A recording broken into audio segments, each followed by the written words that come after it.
Assalamualaikum warahmatullahi wabarakatuh. Apa kabarnya teman-teman? Alhamdulillah hari ini kita bisa kembali lagi dalam pembahasan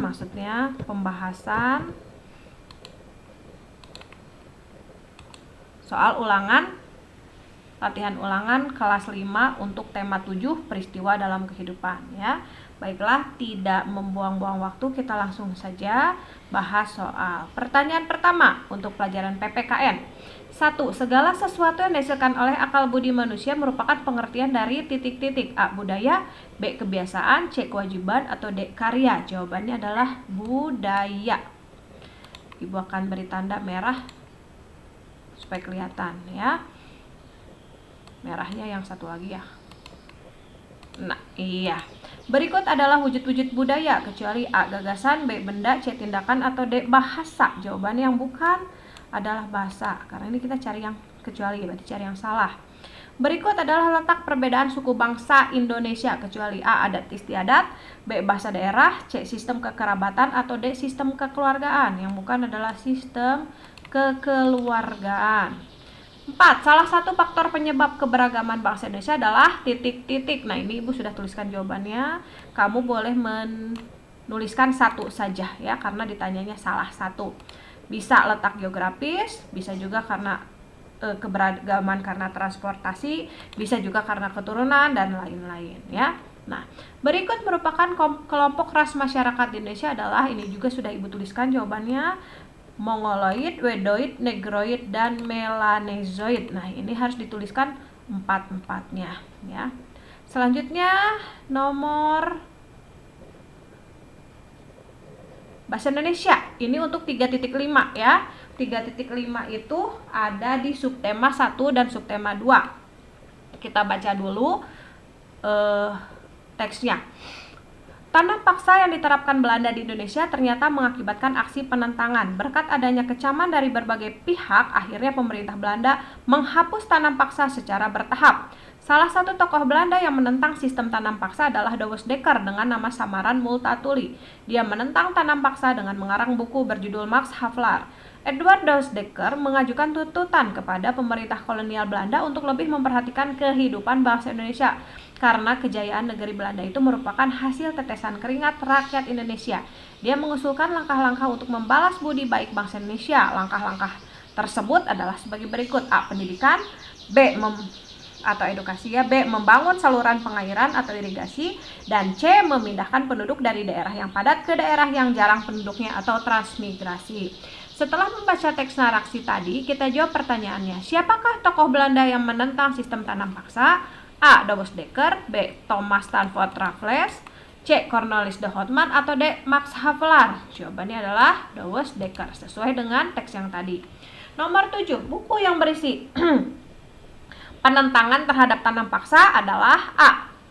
Jadi judul bukunya ya, A. Douwes Dekker, B. Thomas Stamford Raffles, C. Cornelis de Houtman, atau D. Max Havelaar. Jawabannya adalah Max Havelaar. Berikut ini langkah-langkah balas budi yang dilakukan Belanda terhadap kebaikan bangsa Indonesia, kecuali A. Transmigrasi, B. Eksploitasi, C. Irigasi, atau D. Edukasi. Yang bukan adalah eksploitasi, ada di teks yang tadi. Nomor 9, Belanda mendirikan Sekolah Rakyat Indonesia. Hal ini merupakan bentuk balas budi Belanda dalam bidang pendidikan atau edukasi. Ini udah Ibu ketikkan, tinggal Ibu beri tanda ya, warna. Tujuan utama Belanda mendirikan sekolah rakyat adalah untuk apa? Mendirikan sekolah Belanda untuk rakyat. Apakah supaya rakyat Indonesia pintar?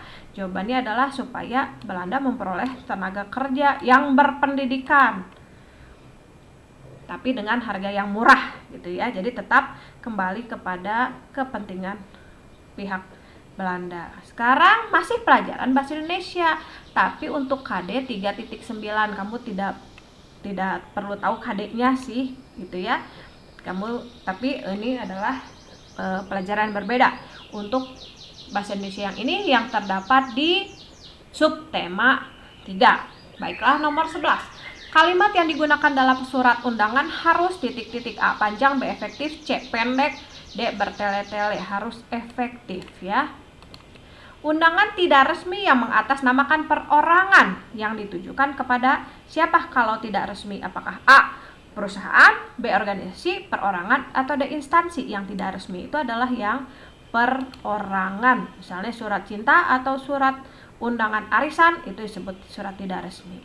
Salah satu persamaan dari setiap jenis undangan, jadi mau undangan resmi, tidak resmi, pribadi, apa persamaannya? A. punya kertas yang ukurannya sama, B. mempunyai bagian isi, C. mempunyai tanda tangan pengirim, atau D. mempunyai nomor surat. Jawabannya adalah mempunyai bagian isi ya. Jadi isinya apa ya? Pasti harus ada isi. Undangan yang mengatasnamakan perorangan yang ditujukan ke perorangan maupun instansi atau organisasi. Jadi satu orang mengirim surat kepada orang lain atau kepada suatu organisasi lain disebut surat pribadi ya. Jadi ini boleh resmi, boleh tidak resmi, tapi karena perorangan disebutnya pribadi.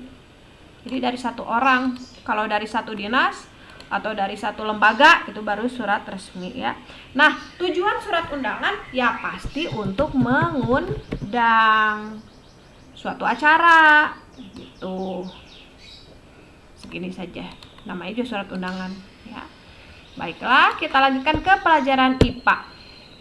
Benda-benda di bumi ini digolongkan menjadi 3 jenis berdasarkan sifatnya, yaitu A. padat, angin dan cair, B. padat, cair dan gas, C. padat, air dan gas, atau C. cair, beku, dan uap. Jawabannya adalah yang B. Benda yang memiliki sifat tidak mudah berubah bentuk jika dipindahkan adalah A. padat, B. cair, C. gas, atau D. uap. Jawabannya adalah benda padat. Benda padat tidak berubah bentuk kalau dipindahkan ya. 18. Di bawah ini yang termasuk benda gas adalah A. oksigen, B. deterjen, C. agar-agar, D. bensin. Jawabannya adalah oksigen. 19. Benda cair akan memiliki bentuk sesuai dengan titik-titik, sesuai dengan wadahnya. Perubahan wujud benda cair menjadi benda padat disebut dengan mudah sekali, ini juga ya udah sering. Benda cair ke padat disebut membeku ya. Sekarang kita pindah ke pelajaran IPS. Peristiwa Sumpah Pemuda terjadi pada tanggal A. 17 Agustus 1945, B.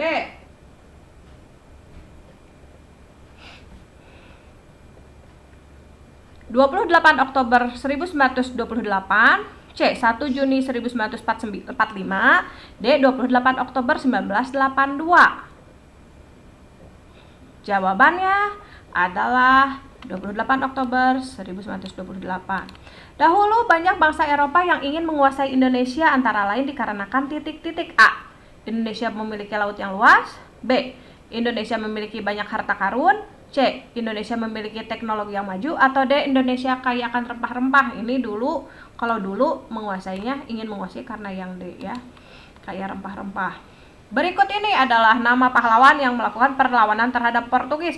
Kecuali berarti kita cari yang salah. A. Sultan Ali Mughayat Shah, B. Sultan Iskandar Muda, C. Sultan Alauddin Riayat Shah, atau D. Hasanuddin. Yang bukan adalah Hasanuddin.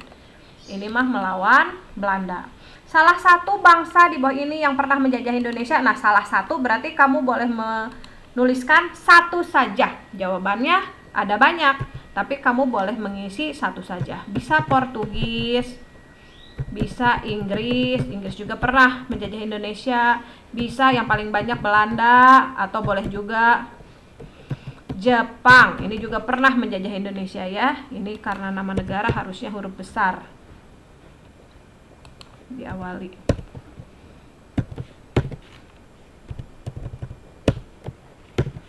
Belanda, boleh Jepang. Ya. Selanjutnya, raja kerajaan Aceh yang terkenal sangat gigih melawan Portugis adalah Sultan Iskandar Muda. Ini kenapa jadi tebal ya? kita biasakan saja, tidak usah ditebal, sudah kelihatan ya. Terakhir pelajaran SBDP 26. Seni menggambar objek-objek berupa pemandangan alam, tumbuhan, binatang, manusia, dan benda alam lainnya disebut seni. A. Seni kriya, B. Seni patung daerah, C. Seni lukis daerah, atau D. Seni ukir. Jawabannya adalah seni lukis daerah, namanya juga menggambar ya di sini. Seni lukis kamasan, nah ini dia. Seni lukis kamasan berasal dari titik-titik. A. Cirebon,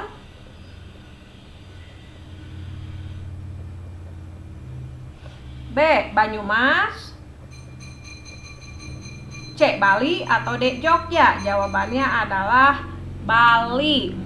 Salah satu contoh jenis seni kriya adalah kriya itu apa ya? Kriya itu A. Patung, B. songket, C. lukisan, D. tarian. Jawabannya adalah salah satunya adalah seni kriya itu ya, seni kriya itu ada patung ya. Salah satu contohnya bisa patung, bisa pot gitu. Nah, selanjutnya 29. Benda di bawah ini dibuat dengan cara ini menganyam. Dianyam ya. Nomor 30. Nah, ini ada gambar contoh ukiran berasal dari mana yang gambarnya seperti ini? Dari Bali. Ya, alhamdulillah untuk pembahasan tema 7 juga sudah selesai. Beres. Mudah-mudahan mendapatkan hasil memuaskan. Alhamdulillahirabbil alamin. Ibu akhiri ya. Wassalamualaikum warahmatullahi wabarakatuh.